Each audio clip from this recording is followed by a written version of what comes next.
Di sini kami akan menjelaskan dan memberi edukasi mengenai apa itu sindrom Klinefelter.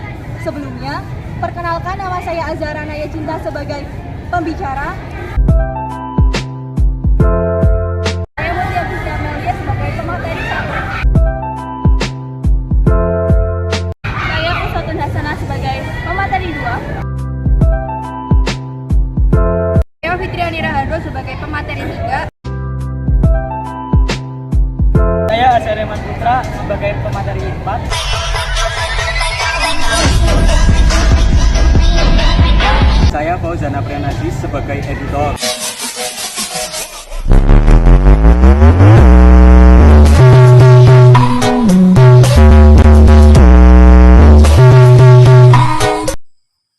Hai, aku Naya sebagai pembicara. Di sini aku akan menjelaskan dan memberikan edukasi kepada teman-teman dan masyarakat semua mengenai sindrom Klinefelter. Nah, dengan adanya video ini yang diharapkan adalah teman-teman dan masyarakat semua bisa menjadikan video ini sebagai wawasan kalian supaya tidak ada kesalahpahaman lagi mengenai sindrom Klinefelter.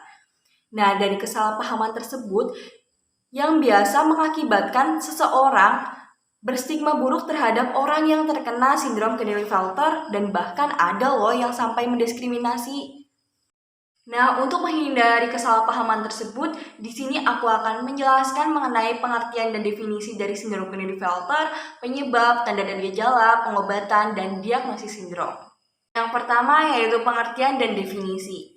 Definisi sindrom Klinefelter adalah kelainan genetik yang disebabkan oleh adanya salinan kromosom X. Akibatnya, laki-laki yang dilahirkan dengan kondisi ini akan memiliki beberapa karakteristik perempuan. Nah, kromosom adalah komponen di dalam sel tubuh yang berisi struktur genetik. Kan normalnya laki-laki memiliki 46 kromosom dan kromosom seks XY. Nah, sedangkan pada perempuan memiliki 46 kromosom dan kromosom seks XX.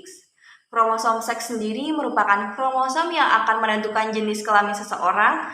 Saat mengalami sindrom Klinefelter, seseorang laki-laki bisa memiliki kromosom X tambahan yaitu 47XXY, 48XXXY, atau 49XXXY. Yang selanjutnya adalah penyebab dari sindrom Klinefelter. Sindrom Klinefelter terjadi sebagai akibat dari kesalahan acak yang menyebabkan seseorang pria dilahirkan dengan kromosom seks tambahan. Namun, ini bukan kondisi yang diwariskan dari orang tua. Normalnya, manusia memiliki 46 kromosom termasuk 2 kromosom seks yang menentukan jenis kelamin seseorang. Wanita memiliki 2 kromosom XX dan laki-laki memiliki kromosom XY. Pada sindrom Klinefelter, pengidapnya akan memiliki kelebihan 1 kromosom X yaitu 47,XXXY, sementara pada laki-laki normal hanya terdapat 1 kromosom X yaitu 46,XY. Kromosom ekstra ini mengganggu perkembangan pada laki-laki dan menyebabkan berbagai macam gejala. Pada beberapa kasus ditemukan lebih dari 1 kromosom ekstra yaitu 48,XXXY atau 49,XXXXXY. Gejala pada kasus ini cenderung lebih berat seperti perubahan fitur wajah, disabilitas intelektual yang berat, gangguan koordinasi, abnormalitas skeletal atau tulang, dan gangguan bicara yang berat. Jadi pada sindrom Klinefelter ini disertai dengan tanda dan gejala. Jika dibagi berdasarkan usia, gejala sindrom Klinefelter yang bisa muncul adalah yang pertama itu bayi, yang kedua anak-anak dan remaja, yang ketiga adalah dewasa.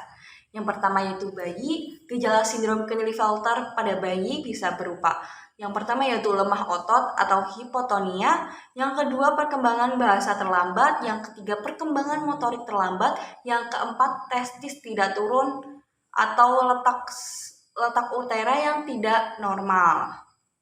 Nah, yang kedua yaitu anak-anak dan remaja. Gejala sindrom Klinefelter pada anak-anak dan remaja bisa berupa yang pertama yaitu lebih tinggi dibandingkan anak seusianya dengan perbandingan kaki yang panjang, badan yang lebih pendek, dan pinggul yang lebih lebar. Yang kedua yaitu masa pubertas terlambat, tidak sempurna, tidak terjadi dengan tanda-tanda seperti buah zakar atau testis lebih kecil, penis lebih kecil, dan rambut kemaluan lebih sedikit. Yang ketiga yaitu payudara membesar. Yang keempat, kurang bersemangat, kesulitan bersosialisasi atau pemalu.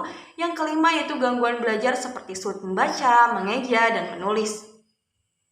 Nah, tanda-tanda yang terakhir yaitu pada dewasa. Yang pertama yaitu jumlah sperma rendah atau sperma tidak ada. Yang kedua yaitu ukuran testis dan penis sangat kecil. Yang ketiga disfungsi seksual atau gairah seksual yang rendah. Yang keempat yaitu lebih tinggi dari laki-laki pada umumnya. Yang kelima osteoporosis. Yang keenam massa otot kurang dibandingkan dengan pria lain. Yang terakhir yaitu pembesaran kelenjar payudara pria.